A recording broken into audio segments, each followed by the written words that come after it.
Todo mundo enxergando aí a tela? Sim, né? Legal, gente.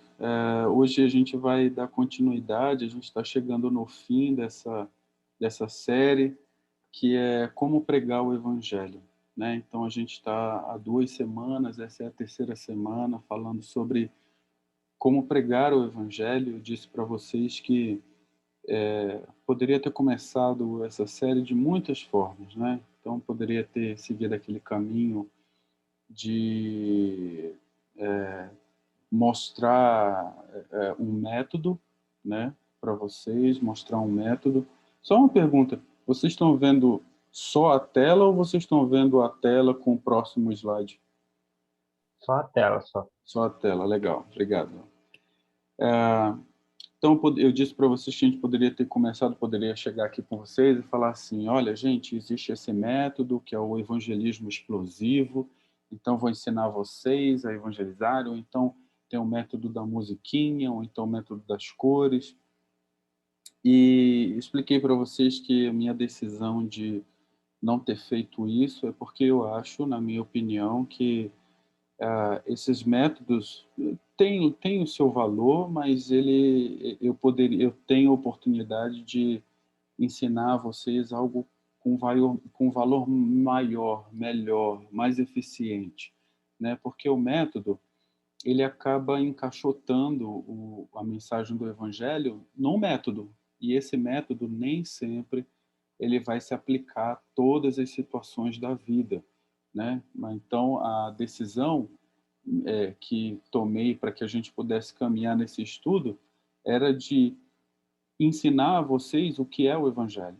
Porque se vocês dominarem o que é o Evangelho, se vocês souberem a essência do que é pregar o Evangelho, do que é o Evangelho, do que é o evangelismo, então significa que o Aruan, que tem 12 anos, vai poder estar no meio da sala dele e ele vai ter a ideia, ele vai conhecer a essência do Evangelho e ali ele vai poder, com a graça de Deus, compartilhar com o amiguinho dele o Evangelho. Pode ser que aqui, no caso do Vitinho, já tem 16 anos, ele tem uma realidade mais diferente da do Aruan, como a dos outros aqui. Se ele conhece a essência do Evangelho, ele lá no ensino médio dele vai poder manipular, no bom sentido, a mensagem e vai poder pregar a Cristo. Às vezes, a gente, quando conhece a essência do Evangelho, a gente pode começar a pregar o evangelho do meio para o fim, do meio, do fim, ou às vezes do começo. Mas por que eu consigo fazer isso? Porque eu conheço a essência do evangelho. Então, essa foi a decisão de mostrar isso para vocês. E a gente caminhou nessas 2 semanas, e vamos continuar hoje, em cima de um texto, que foi o texto de Marcos 4, de 1 a 9, né, que é a parábola do semeador. Eu disse para vocês que essa parábola Jesus contou, ele decidiu contar essa parábola porque surgiu entre os discípulos dele uma questão, né? Os discípulos deles olhavam assim em volta deles e falavam assim: Jesus, por que está só a gente aqui? Tipo, cadê a galera? Cadê todo mundo? O Senhor não é o Senhor, o Senhor não é o Cristo, então, tipo assim, cadê todo mundo? E aí Jesus percebeu que eles estavam ali com dúvida, e Jesus foi lá e contou em Marcos 4, de 1 a 9, a parábola do bom semeador para eles, para que eles entendessem o sentido do evangelismo, ou seja, para que eles entendessem o evangelho. Então vamos ler, gente, o Marcos 4, de 1 a 9. Olha só, eu vou ler e você presta atenção. Voltou Jesus a ensinar à beira-mar, e reuniu-se numerosa multidão a ele, de modo que entrou num barco onde se assentou, afastando-se da praia. E todo o povo estava... Deixa eu só explicar uma coisa para vocês sobre essa coisa que eu falei, que eu estou 2 semanas lendo isso, eu queria que vocês entendessem o que acabei de ler aqui. Era o seguinte: tinha muita gente em volta de Jesus, e Jesus queria ensinar para eles. O que Jesus fez? Se Jesus pega e fala só para um grupinho de pessoas aqui, todo o resto das pessoas não iam ouvir o que ele estava falando. Então, o que ele fez? ele estava numa enseada, assim, na orla de uma praia. O que ele faz é se distanciar do povo, ir para um barco, na proa de um barco, e sentar na proa do barco, ou seja, onde ele ficou elevado, acima de onde o povo estava, e, aproveitando aquela geografia da praia, a voz dele foi amplificada. Então é por isso que o texto aqui está dizendo para a gente que Jesus, antes de começar a ensinar, ele se preocupou se todos iriam ouvir o que ele ia ensinar. Tá? Então, vê para você ver o cuidado de Jesus em tentar falar para que todo mundo ouvisse, né? Naquela época não tinha barulho de carro, não tinha barulho de avião, não tinha esses barulhos que a gente tem hoje. Então, quando Jesus senta em cima de um barco e ele começa a falar ali naquela extensão de areia da praia, ele falava e era como se ele estivesse falando no microfone. As pessoas iam ouvir ele tranquilamente. Então, continua o texto dizendo assim: e todo o povo estava à beira-mar, na praia. Assim lhes ensinava muitas coisas por parábolas, dizendo assim em seu ensino: ouvi, eis que saiu o semeador a semear. E ao semear, uma parte caiu à beira do caminho, e vieram as aves e a comeram. Outra caiu em solo rochoso, onde a terra era pouca, e logo nasceu, visto não ser profunda a terra. Saindo, porém, o sol, a queimou, e porque não tinha raiz, secou-se. Outra parte caiu entre os espinhos, e os espinhos cresceram e a sufocaram, e não deu fruto.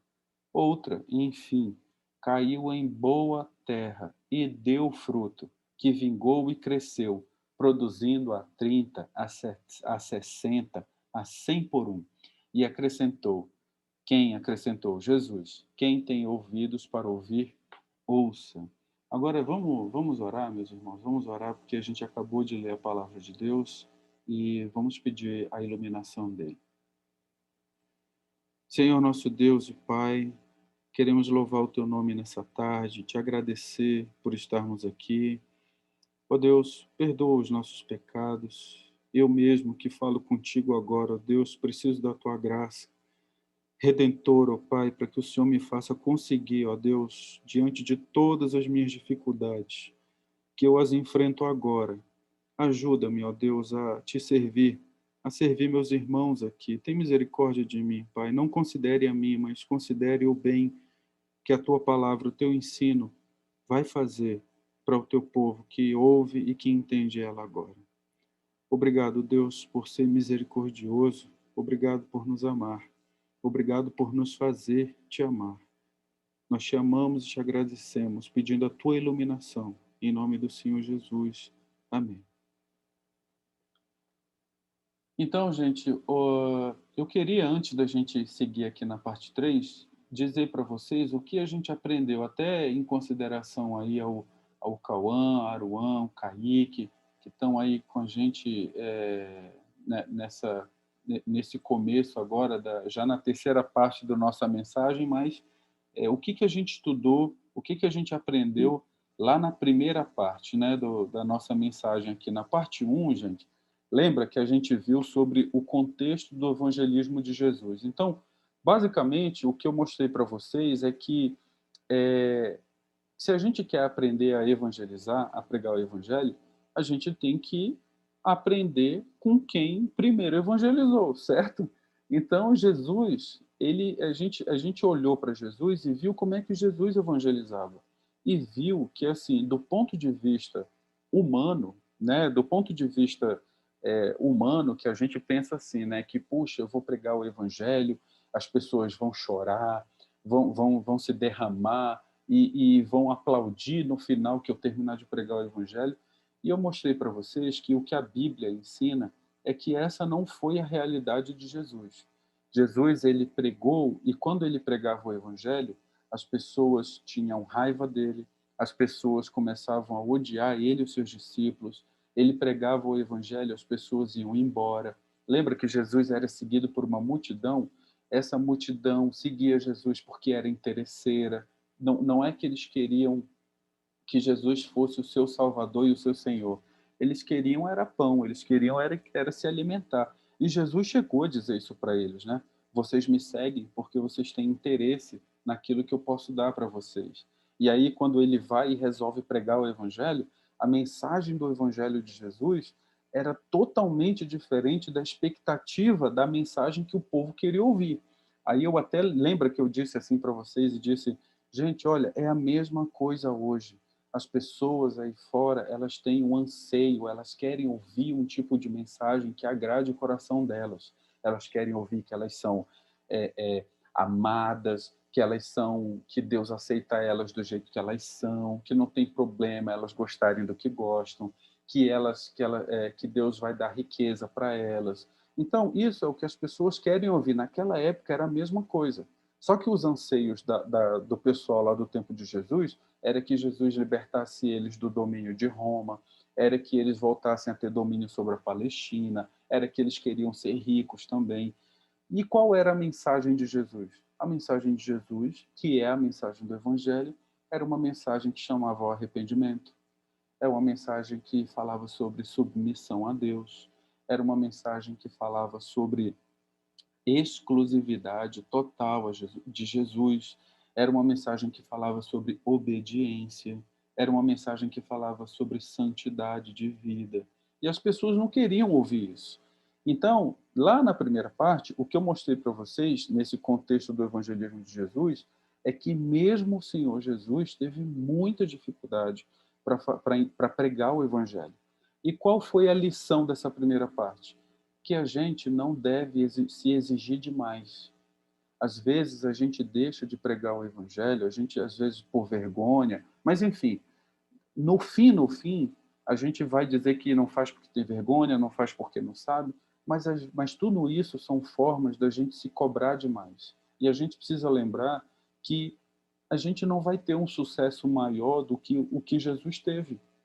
As pessoas vão continuar olhando torto para a gente quando a gente disser que elas precisam se arrepender dos seus pecados para que Deus as perdoe deles, porque há perdão.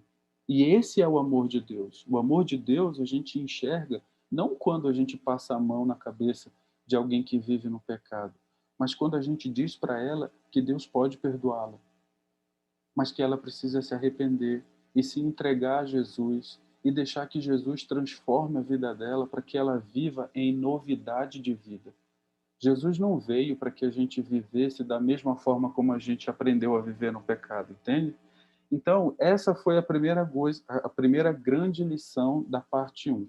Aí, na parte 2, que foi semana passada, eu mostrei para vocês quem é o semeador? Quais são as características do evangelista, daquele que evangeliza? Ou seja, as características que eu e você, como discípulos de Cristo, quais são as características que a gente tem, que a gente precisa ter para ser um semeador?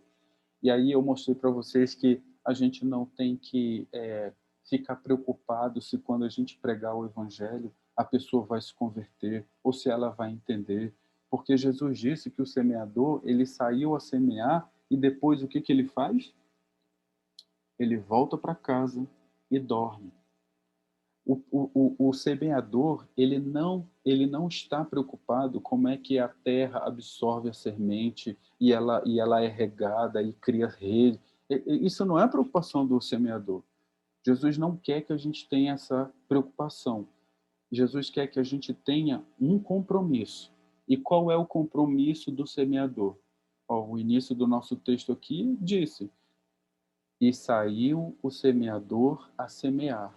Então, assim, Jesus conta que nós vamos sair e semear. Aí eu lembrei vocês daquela heresia que se chama hipercalvinismo. Lembra do hipercalvinismo? O hipercalvinismo é aquela heresia, ou seja, é aquela doutrina errada que muitas vezes, muitos de nós, principalmente presbiterianos, caem nesse erro. Que erro é esse? É assim, a pessoa diz, Deus é soberano. Ele vai salvar de qualquer jeito o povo dele mesmo, então eu não vou fazer nada. E isso é um erro. A gente não pode cair nesse erro. Por quê? Porque ainda que a gente não tenha que se preocupar se a semente que a gente semear vai germinar ou não, mas a gente tem que sair e semear. Jesus conta com isso. Eu até mostrei para vocês que aquele verso de Mateus 28:18, quando Jesus, antes de subir aos céus, a última ordem que ele dá é: enquanto vocês estiverem indo, eu quero que vocês façam discípulos. E qual é a forma de fazer discípulos? Ensinando as pessoas a viverem o evangelho, que é o que vocês estão fazendo aqui agora. Existem dois aspectos, né? Existe aquele aspecto de que você vai pregar o evangelho para uma pessoa que ainda não aceitou o evangelho, e aí isso é uma coisa. E existe vocês, adolescentes, eu, os coordenadores aqui, o Márcio que está aí. O evangelho, ele é ensinado na nossa vida sempre, sempre. Ah, eu entendi o evangelho, não preciso mais dele. De forma alguma, de forma alguma. A gente precisa do evangelho toda a nossa vida. Então, na parte 2 foi isso daí a grande lição que eu mostrei para vocês. É claro, lembra, eu falei o que é a semente? A semente é o evangelho.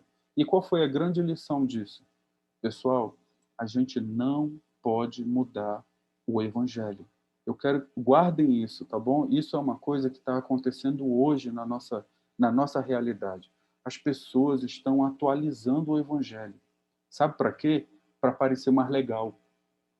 O evangelho não é como um jogo de videogame que você lançou aqui o God of War 1, aí tem que ter, no 5, ele tem, o personagem tem que ter envelhecido, ele tem que soltar um poder novo. Não é isso, gente. Mas as pessoas estão fazendo isso com o evangelho, entende? Estão tirando a cruz do evangelho, estão tirando a mensagem do arrependimento do evangelho, para deixar o evangelho mais bonitinho. Não funciona. Eu até disse para vocês o seguinte: ninguém vai plantar mamão com semente de maçã, entendeu? Ninguém que planta usando semente de maçã vai esperar colher mamão. Você não, se você plantar o evangelho no coração de alguém que não é a semente pura, você não vai colher discípulo. Você não vai colher um discípulo, você vai colher outra coisa. Você vai colher, de repente, uma pessoa religiosa, você vai colher, de repente, alguém que até gosta de estar no meio cristão porque tem boa música e às vezes tem uma comidinha gostosa, mas você não vai colher um discípulo. E aí não vai ter valido a pena o trabalho, entendeu?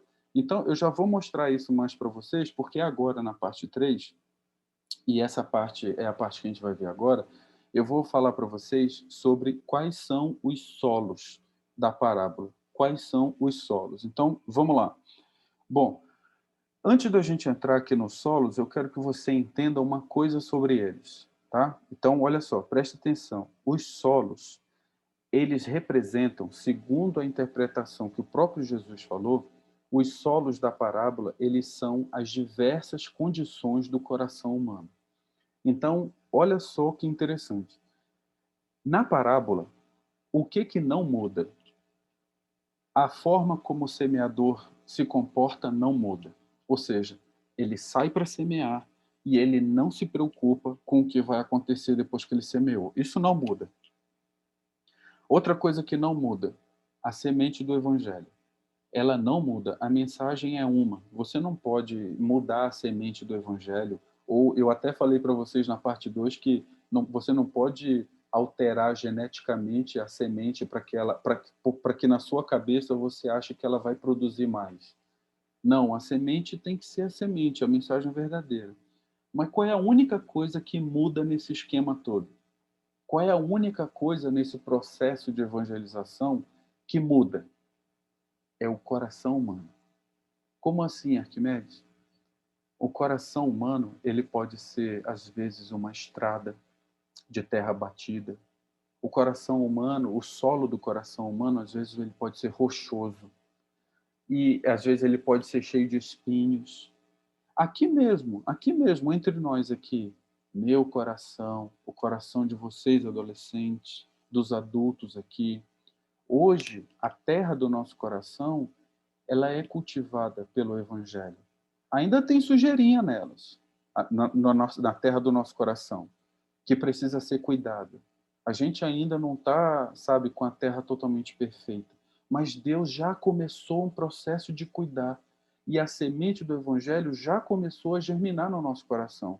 Mas agora, antes disso ter acontecido, e para vocês adolescentes, talvez isso vá ficar mais claro à medida que vocês amadurecerem, mas cada um de nós aqui já teve uma terra do coração, já como essas aqui que eu vou mostrar para vocês.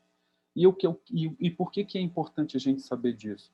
Porque eu quero que você saiba identificar, de repente, aquele seu amigo que ele é mais irritado, aquele seu amigo que ele confronta mais você, aquele teu amigo que faz bullying com você, sabe?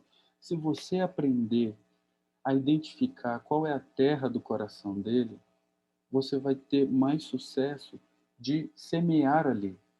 Porque não quer dizer, o que eu vou mostrar para vocês aqui a partir de agora, é que o evangelho ele pode cair numa dessas terras e não frutificar.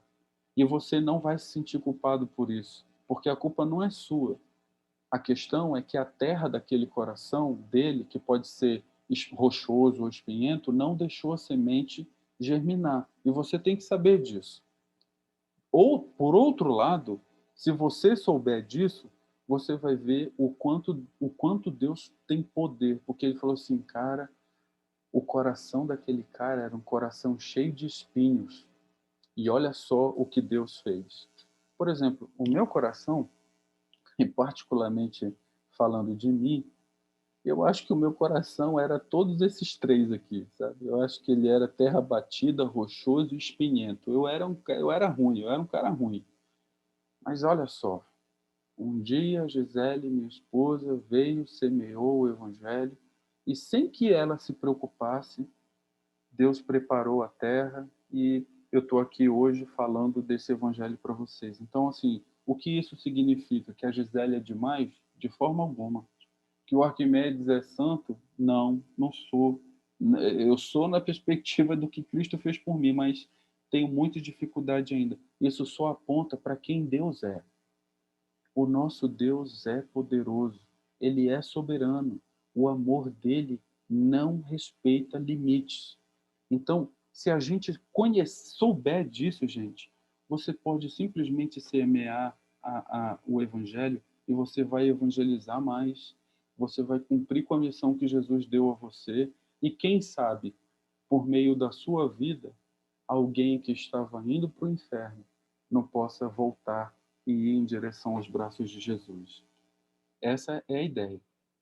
Olha só outra coisa sobre os solos também que é legal você saber, que ele não está no nosso domínio, ele é domínio do Espírito Santo. Não queira fazer o trabalho do Espírito Santo, certo? Você não convence as pessoas. Você não muda o terreno do coração das pessoas. Quem faz isso é o Espírito Santo. Às vezes a gente não evangeliza também porque a gente quer assumir esse papel do Espírito. Não é nosso papel esse. O nosso papel é evangelizar, é lançar a semente.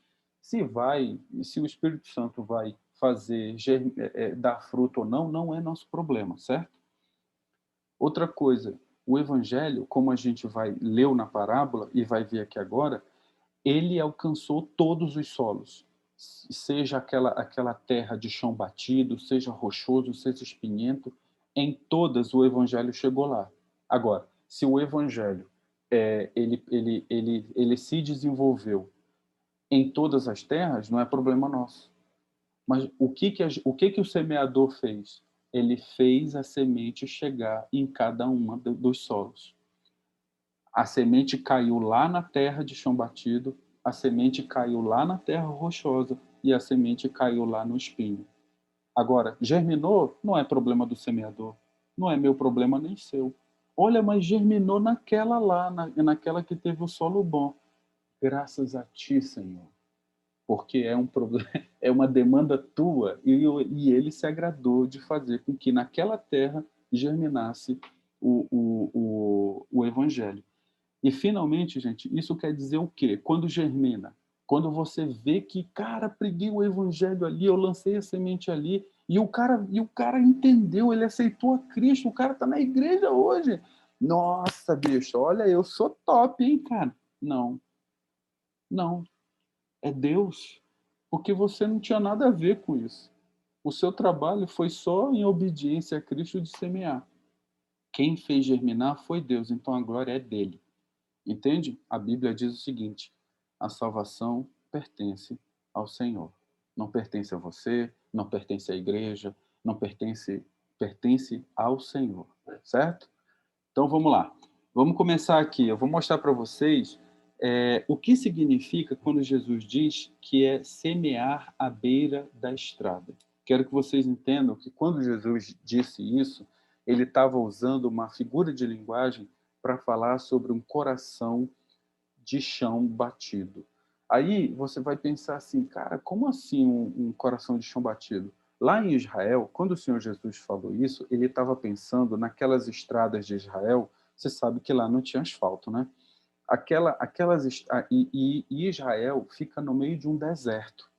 Fica no meio de um deserto. Então, onde as pessoas passam, pessoas, carroças naquela época, o chão ele vai se compactando tanto, de uma tal forma, que o chão ali por onde as pessoas passam fica um chão de terra batida. A compactação da terra era tão grande que nada nascia ali, nem grama, nada, porque a terra se compactou demais, ela era árida, dura, e nada nascia ali. Então, lá na parábola, lembra que Jesus diz que quando o semeador saiu a semear, até uma das sementes caiu nessa estrada, onde várias pessoas passavam, onde passava a carroça e a terra era muito batida. E aí Jesus diz que ali a semente não deu fruto, ela sequer entrou na terra. Jesus diz que vieram os pássaros e comeram. E ele diz depois que esses pássaros eram Satanás, né? Aí você pode pensar e falar o seguinte: caramba, Arquimedes, quem é que tem um coração tão duro assim? Aí você poderia pensar o seguinte: ah, é um ateu. Um ateu deve ter o campo, o coração assim. Sim, talvez. Você pode pensar assim, pô, de repente um cara militante desses aí que vai na rua, quebra as coisas e tal, um cara desse que é fanático, politicamente fanático pelo seu partido e tal. Hum, talvez. Mas eu quero dizer para você que quando Jesus falou sobre esse tipo de solo no coração, ele estava falando sobre os religiosos.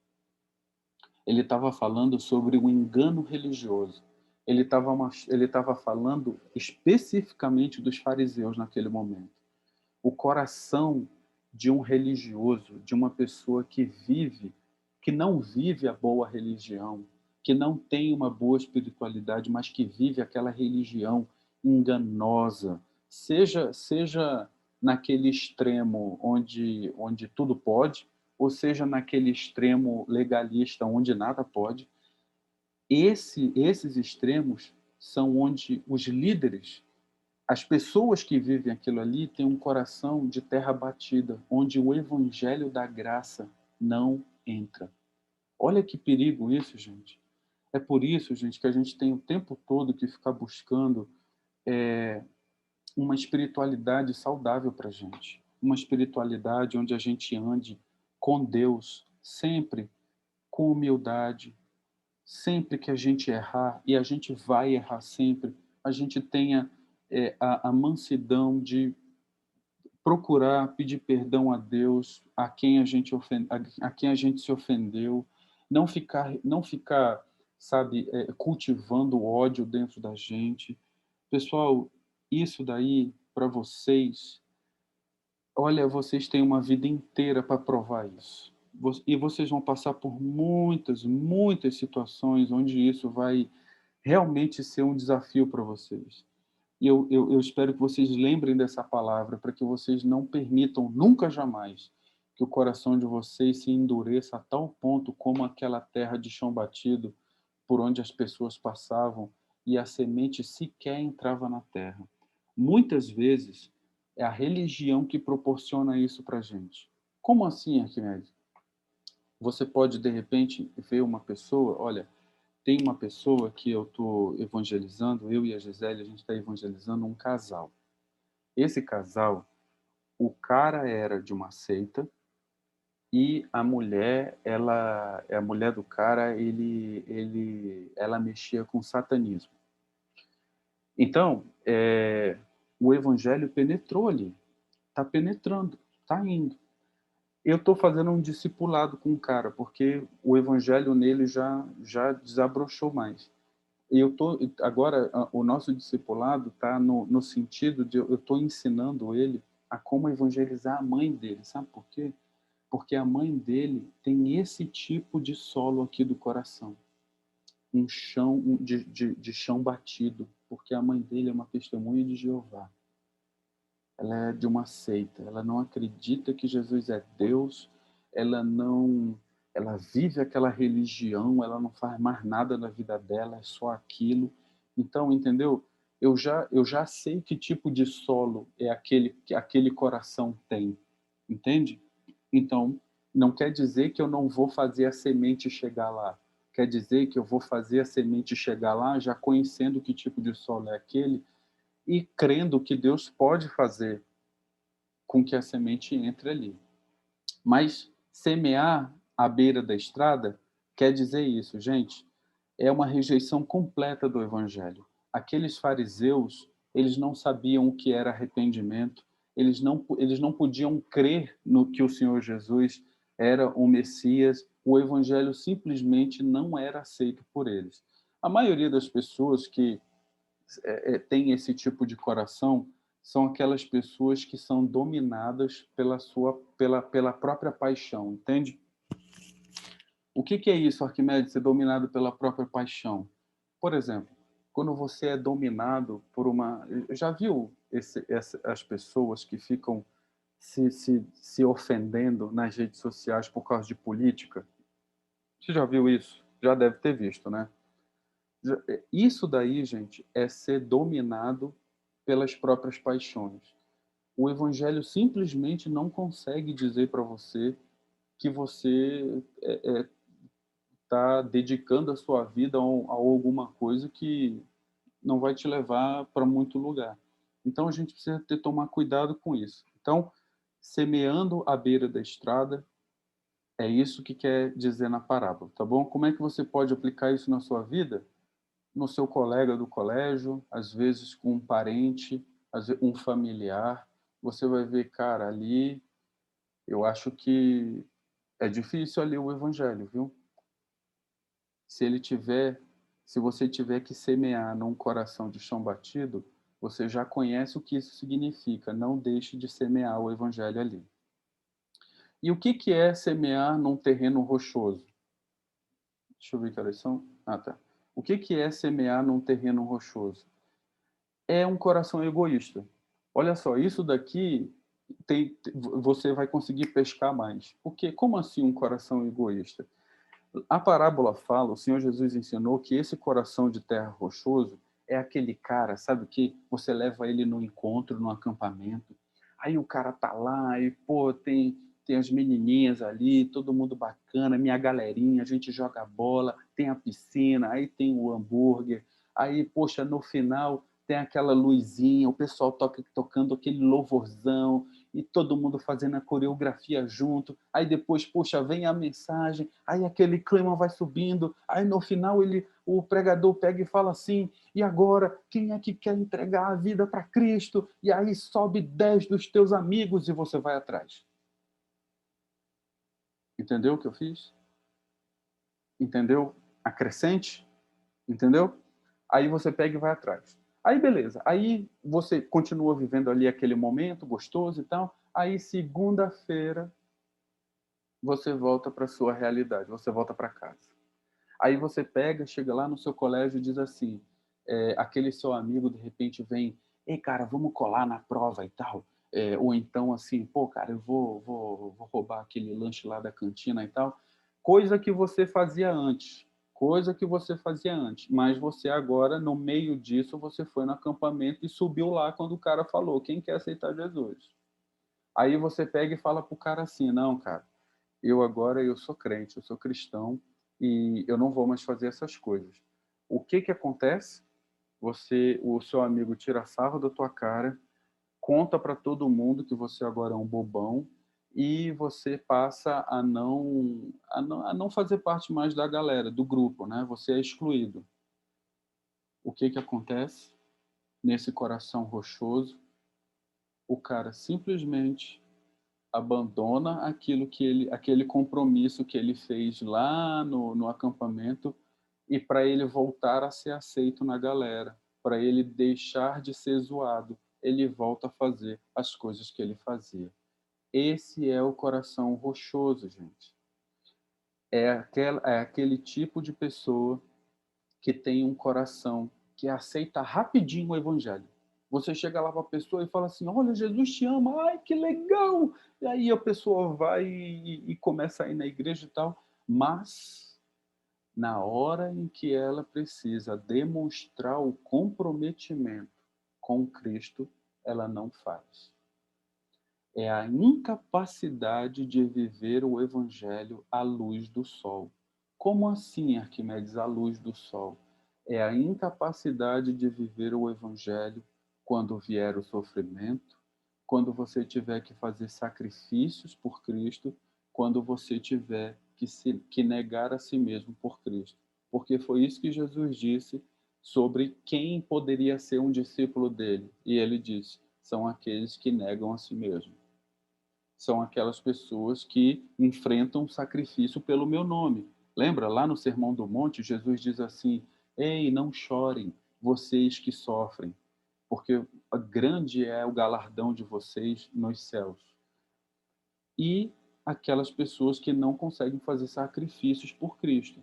Às vezes, gente, olha, deixa eu falar uma coisa para vocês. Eu, quando me converti, obviamente eu tinha outro círculo de amizades, né? Eu tinha diversos outros amigos e tal. Um dos sacrifícios que eu tive que fazer por Cristo era não participar mais daquelas reuniõezinhas legais, bacanas, que eu participava sempre com os meus amigos. Por quê? Porque muita coisa errada acontecia ali. Eu não queria mais beber, e ali tinha muita bebida.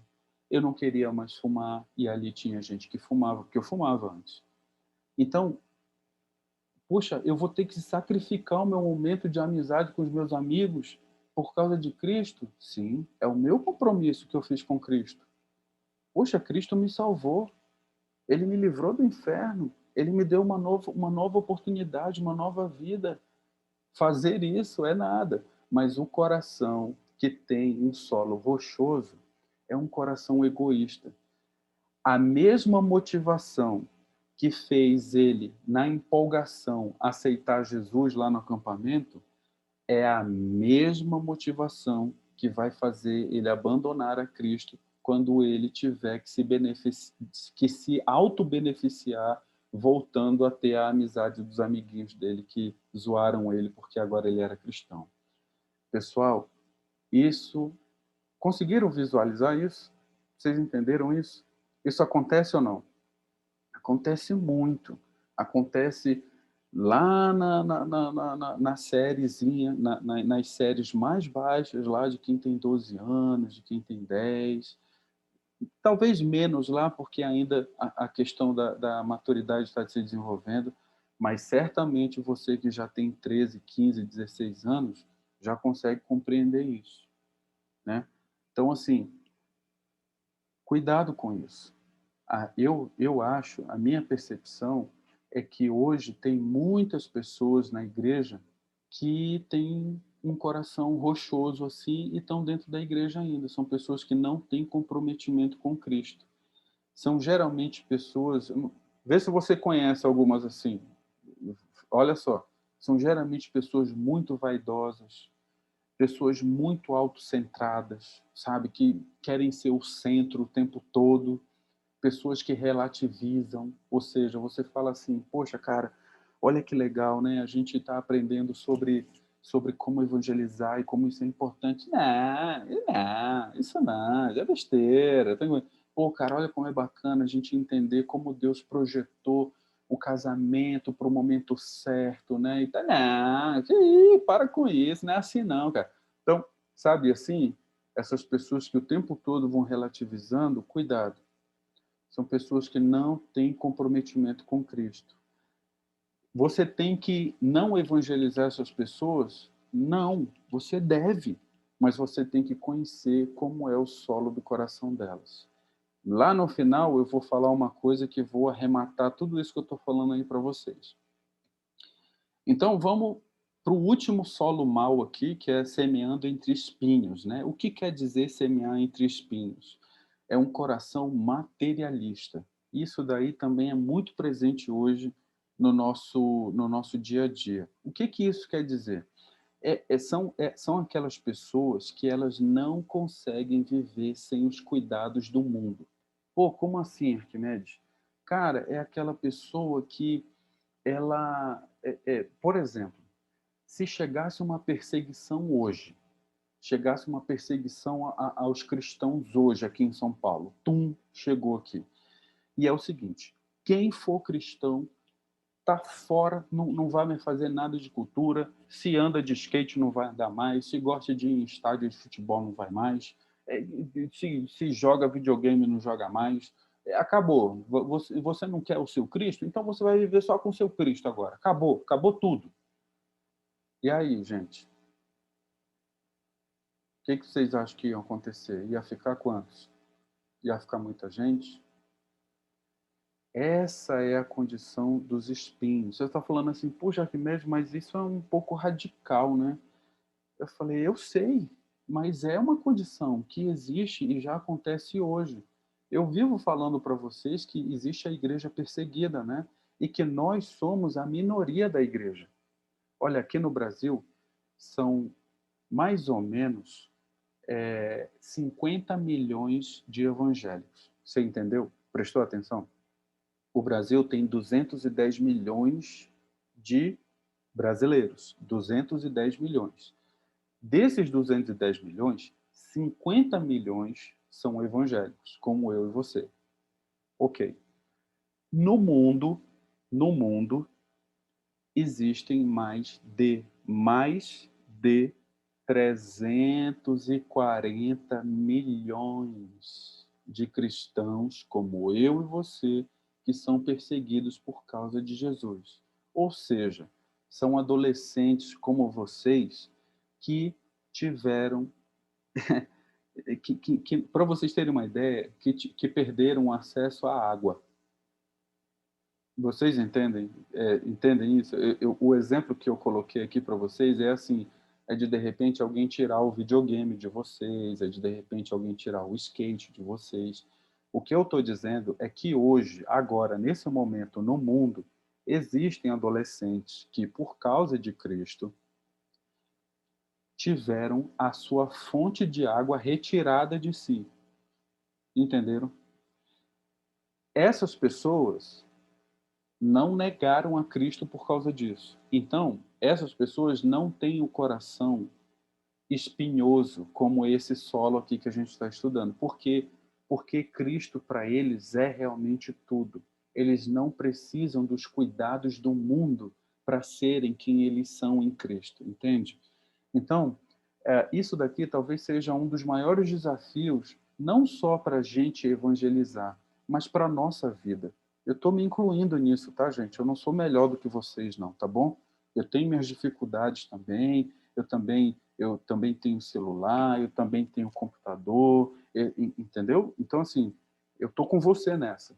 É difícil para mim, é difícil para você, mas a gente não pode não saber dessas coisas, tá? E a gente tem que ficar sempre buscando um tipo de vida onde Cristo seja tudo para a gente de verdade.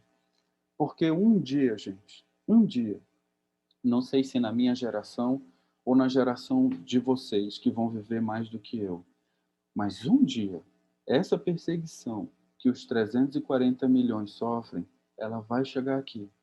Um dia vai. Então, pô, você está falando isso por quê, Arquimedes? Porque a Bíblia fala isso. É por isso. Então, ela ainda não chegou. E isso quer dizer o quê? Que a gente recebe a bênção de Deus para se fortalecer nele, para ter certeza que o nosso coração não tem espinhos, que a gente não precisa do cuidado do mundo, que tudo que a gente precisa é de Cristo, porque dele é que vem o nosso verdadeiro alimento. A gente tem tempo, a gente tem recursos para poder fazer isso, principalmente vocês, adolescentes. Vocês têm tempo para viverem isso, tá bom? Então, olha só, vamos continuar aqui. O arrependimento e a submissão a Cristo não são autênticos, né? As pessoas que, de repente, você já parou para pensar que, de repente, tem gente que possa vir aqui à igreja porque, puxa, tem um local de culto bonito, quando eu venho tem alguma coisinha para comer, tem uma quadra.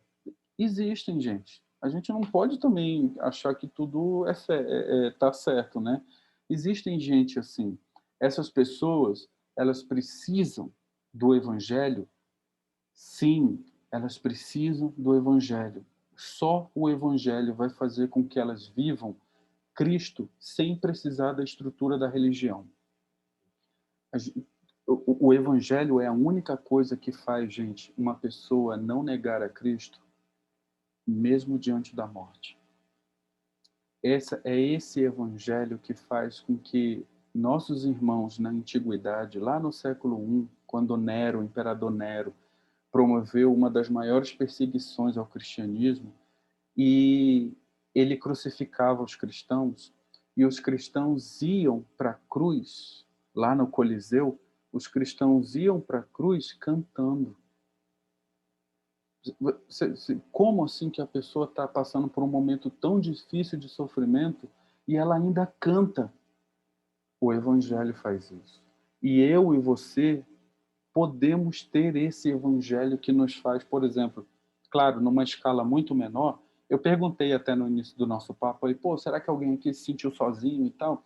E aí, graças a Deus, ninguém disse que sim, que estava se sentindo sozinho. Mas eu sei que você tem os seus conflitos. E se você tem 17 anos, se você tem 15 anos, até o Aruan aí, que tem 12 anos e tal, ué, ele tem 12 anos, ele é um ser humano, tem hora que o Aruan não tá legal, eu sei disso.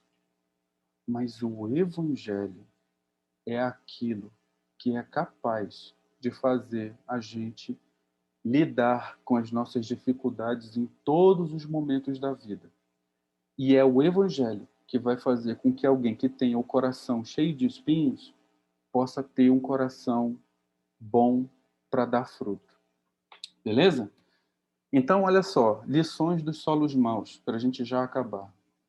O problema não está no semeador que semeia. O problema é sempre do tipo do coração. Poxa, eu preguei o evangelho e a pessoa não se converteu. Cara, tem alguma coisa errada comigo. Não, não se sinta culpado. A culpa nunca vai ser sua, certo? Se você pregou o evangelho com fidelidade, direitinho, usando a semente certa, e a pessoa não foi tocada, não é culpa sua, tá bom? Esse é um problema do Espírito Santo. O problema de cada solo não deve ser minimizado, mas ele deve ser confrontado pelo Evangelho. Então lembra, lá no terra de chão batido, no rochoso e no espinho, eu disse que cada uma desse tipo de solo tem um problema, certo? Um gosta de ser amado, outro é materialista e tal. O Evangelho não pode chegar lá e dizer assim, ah, tudo bem, olha, continue se amando, continue sendo egoísta. Não, a forma como você vai ajudar essa pessoa é falando para o Evangelho. Aquela pessoa que é egoísta, é que ela precisa amar o próximo. E não a si mesma só. Ela precisa amar a si mesma, amar o próximo como a si mesmo. Se você tem aquela pessoa lá que, cara, eu vivo minha espiritualidade baseado na estrutura que a religião pode me dar, o Evangelho tem que chegar lá e dizer para ela que tudo que ela precisa é Cristo e não da estrutura da religião. Ela precisa de Cristo. Então, o Evangelho, gente, ele sempre é confrontador. Ele nunca passa o pano, né, para usar aí uma linguagem mais moderna aí. Pessoas rejeitam o evangelho porque odeiam a verdade e querem preservar o seu pecado. A gente não pode, achar que as pessoas desprezam o evangelho porque elas encontraram outra verdade melhor. Não existe outra verdade. Existe uma verdade, que é o evangelho. Quando as pessoas rejeitam a verdade, é porque elas querem preservar a mentira que elas tiram algum tipo de prazer dali. Então, a gente tem que saber disso, tá bom? E olha só, guarda isso, cara. Guarde isso. Por favor, guarde isso. De tudo que eu falei até aqui, guarde isso. É possível que o evangelho, mesmo pregado com fidelidade, seja sequestrado por Satanás. Lembra lá da estrada? Assassinado pelo amor a si mesmo. Lembra do solo rochoso? Ou abafado pelo mundo. Lembra do solo de espinhos? Então, assim, é possível, tá bom? E a culpa não é sua, tá? Mas e o solo bom, Arquimedes? Vamos falar do solo bom. O solo bom é mais fácil, mais tranquilo. O solo bom é um coração humilde, é um coração que foi preparado por Deus e se tornou humilde. É uma pessoa que compreende a mensagem, abraça a mensagem e deseja viver a mensagem. Entende isso, gente? Olha, é uma pessoa que compreendeu a mensagem. É por isso que você não pode chegar com uma pessoa e dizer assim: Olha, Jesus te ama. Sim, legal. Mas e aí? A pessoa não entendeu criação, queda, redenção. A pessoa tem que entender a mensagem. Então você tem que explicar a mensagem. Quando ela compreende a mensagem, ela abraça a mensagem. E ela deseja viver aquela mensagem. Ou estando no acampamento, ou estando lá no seu colégio, quando ela é vítima de bullying, porque as pessoas descobriram que ela é cristã. Entende isso? Esse é o coração em que a semente se desenvolve. É uma pessoa que foi convencida pelo Espírito Santo. Olha aí, eu botei João 16:8 aí para vocês. Ó.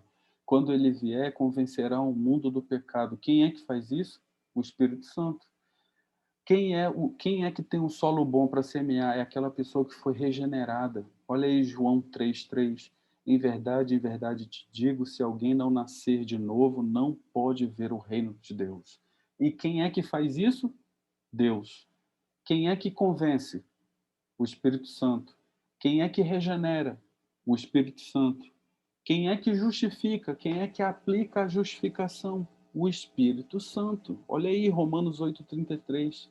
Quem tentará acusação contra os eleitos de Deus é Deus quem os justifica. Então você entendeu, gente? Você semeia. Quem faz o resto é Deus. Quem convence, quem regenera, quem justifica é Deus. Então, assim, evangelize. Não tenha medo de falar, de ter resultados. Não é por isso que a gente está aqui.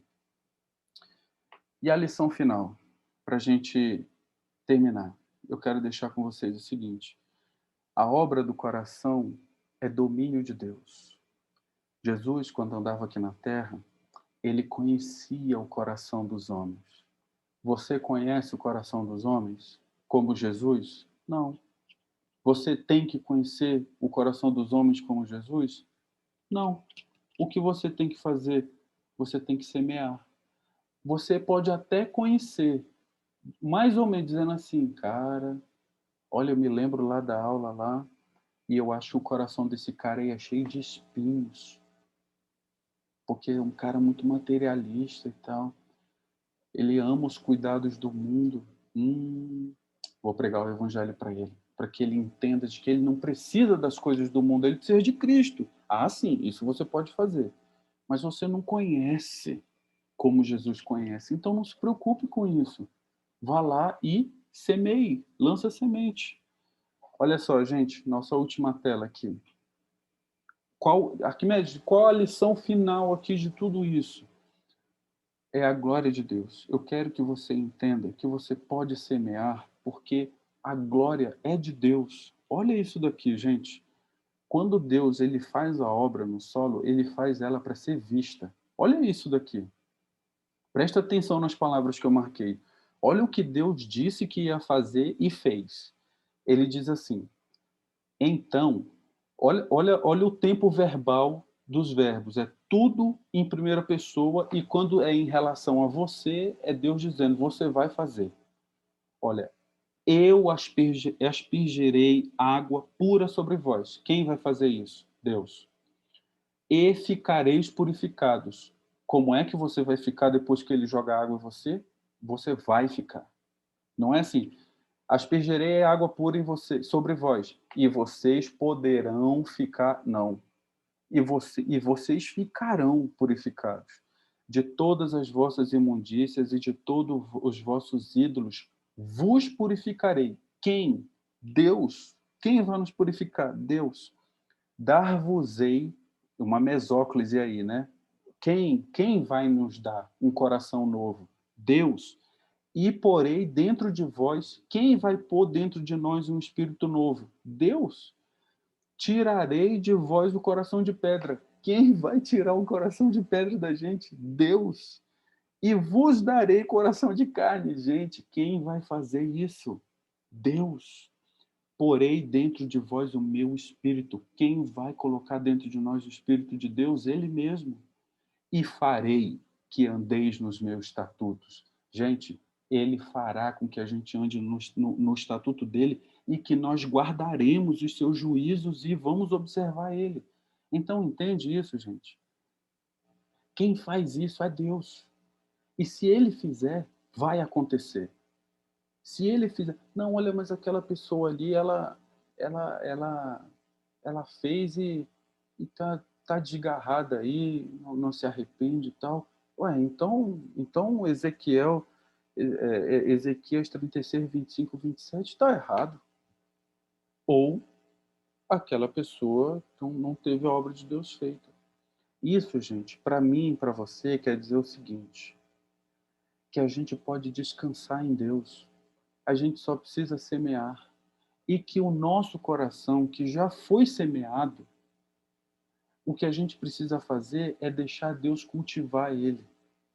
Deixa Deus cultivar o seu coração, cara.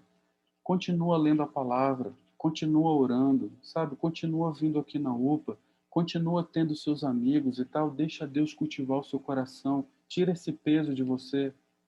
Tira esse peso da religião que às vezes é muito legalista. Deixa Deus cultivar o seu coração, é Ele que faz.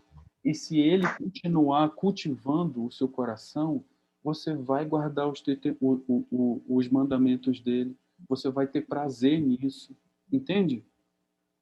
E o que você quer em relação a outra pessoa é que ela também tenha um coração de carne e não um de pedra. Então, gente, é isso. O O que que você está olhando?